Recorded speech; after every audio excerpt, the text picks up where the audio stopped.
Pemirsa, sebanyak 40% dari 126 perlintasan kereta api di Sumatera Selatan tidak memiliki palang pintu. Untuk mengantisipasi kecelakaan di jalur kereta api, PT KAI Divri 3 Sumatera Selatan sejak H-15 hingga H+10 Hari Raya menambah petugas pengawasan ekstra di setiap perlintasan.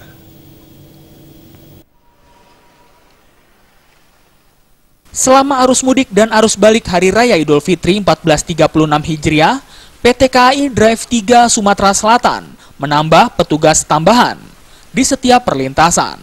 Hal ini dilakukan agar mengantisipasi adanya kecelakaan di jalur lintas kereta. Berdasarkan data PT KAI Drive 3 Sumatera Selatan, setidaknya sebanyak 40% dari 126 perlintasan kereta di Sumatera Selatan yang menghubungkan dengan Provinsi Lampung tidak memiliki palang pintu. Humas PT KAI Drive 3 Sumatera bagian Selatan, Jaka Jarkasih mengatakan penambahan pengawasan ekstra dilakukan sejak H-15 hingga H+10 Hari Raya Idul Fitri 1436 Hijriah. Yes.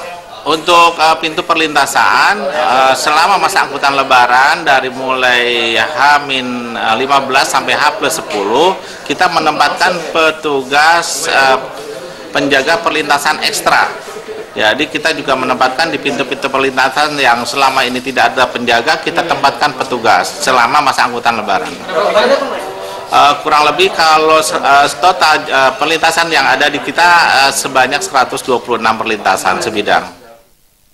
Sementara itu, Dirlantas Polda Sumatera Selatan Kombes Pol Bambang Pristiwanto mengatakan untuk mengantisipasi tingkat kecelakaan di jalur kereta selama arus mudik dan arus balik, pihaknya juga telah berkoordinasi dengan semua satuan lalu lintas di tiap kabupaten, kota, serta instansi terkait di Sumatera Selatan untuk membantu pengawasan khususnya di jalur kereta api yang tidak memiliki palang pintu. Kita sudah koordinasi dan kita sudah sampaikan hal itu dengan PT KAI ya. Namun PT KAI mereka juga artinya gini, kewalahan dengan personil yang tersedia.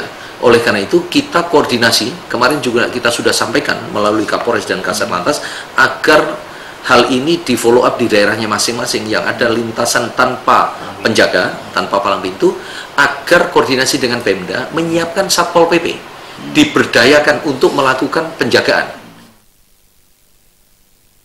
Berdasarkan data kecelakaan kereta api dengan kendaraan lain di Indonesia sejak awal Januari 2014 hingga Desember mencapai 11 kecelakaan lalu lintas.